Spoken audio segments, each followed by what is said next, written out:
Hey guys, welcome back to Main Street Living, ladies. As we all know, our society aspires to be more inclusive. However, we've started realizing, I feel like, that the one size fits all approach doesn't end up fitting very many people at all. Yeah, our next guests are part of a group in San Diego who work to provide individualized support and training for adults with intellectual and developmental disabilities so that they can fully participate in the community. Please welcome to the show Mario Genel and William Chan from Options for All. So good to have you both here on Main Street Living. Thank you so much. Thank you, Thank you. everyone. Sure. William, I'm going to start with you.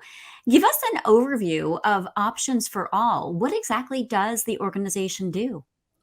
So, Options for All is a nonprofit organization that is dedicated to creating and supporting opportunities for adults with intellectual and developmental disabilities. We provide them with various program services so they can complete their goals and grow and thrive as individuals in their communities. Amazing. Well, we know that one of the services, one of the areas where Options for All provides job training is in film and television production. William, why is that one of the career areas where you focus? So as an individual with autism, I was trained in filmmaking at a program similar to Options for All in the Los Angeles area. After completing there for about 2 years, I worked as both a program aide and a sound specialist in over 10 productions, from short stories to documentaries and commercials. And so I have several background experience as a filmmaker, and that experience led me to working with Options for All since the inclusion of the film media program in 2017, where I would help each participants with disabilities to grow as filmmakers and express themselves the same way as I've learned many years ago. Oh, William, that's huge that you're doing that to help people. This is so phenomenal. And Mario, I want to turn it over to you now. You and some other Options for All participants recently finished a documentary film called Climb. What's the film about, and what was your role?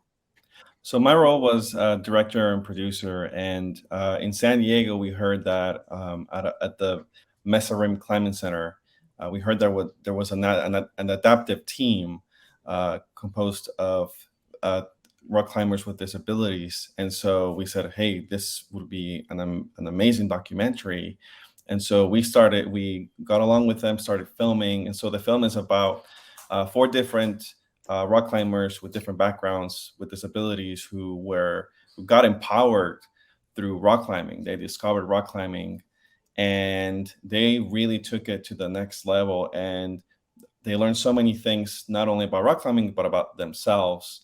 And so uh, Mm. they also, with the support of their coach.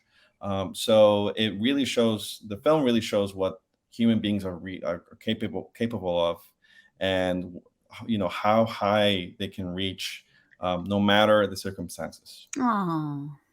Well, I'm in on just that. Now we understand though that you brought a clip of the movie. Let's take a look at that.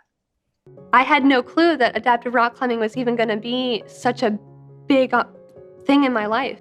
I was picked on because I couldn't do things like stand on my own very well. I would trip and fall a lot. I could walk, but I wasn't fast.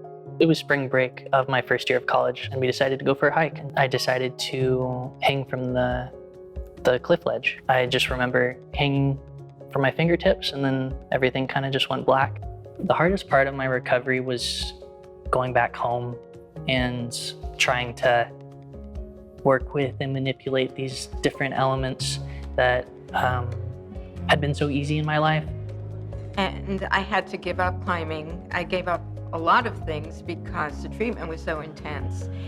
And then when I was talking to my doctors and saying I'm having a difficult time lifting my arms, I'd like to go through some sort of physical therapy, I was told, well, there is no physical therapy. Basically, just deal with it. It's scar tissue. People in China, they look like disabled differently than normal. They tend to look down on you, looking at you for 10 or 20 minutes, like staring at you. That made me feel like something is wrong with me or them. And I had just dropped out of college, moved to San Diego to pursue rock climbing. At 2 a.m., I emailed the owner of Mesa Rim, and I was like, hey, I think we should start an adaptive climbing program. And at 2:01 a.m., he said, absolutely, let's do it. Wow. That must have been so awesome working with those climbers. So inspiring. Guys, what did you enjoy the most about making this film? So one of the things that I really, really enjoyed was seeing the rock climbers shine when they were rock climbing. They, you could see it in their face. You could see, the energy in the atmosphere as well when you were with them. I try rock climbing myself, and it's super hard. I mean, it's really demanding, and so seeing them just shine and just enjoy it and be happy, that was amazing. And also, the film was produced by our students, so the crew of this film is 80% adults with disabilities. So that was also great to see our students shine behind the camera working in the film. It was truly amazing to be able to be part of this film. Wow. Will, what was your experience like? I've never been in a rock climbing gym before, so having to go there on location, working on the film as a sound specialist myself, it was definitely felt like it was almost like a new candy store. It was definitely a big new area. Very great to see a lot of the individuals we were working with go through the process, and just a fun sight to see, as well as working as a sound supervisor with our participants who were involved in making this film. It was also a great collaborative effort to help them go through the process of prepping the sound and recording as much footage as we can so it can be clean and clear as possible. And it was definitely a big, great experience for me. I really I love applaud that. you guys for this. Yeah, such good stuff here. And guys, stick around because we're going to have more with Mario after a quick break and introduce you to a couple other climbers featured in the new award-winning documentary Climb right here on Main Street Living.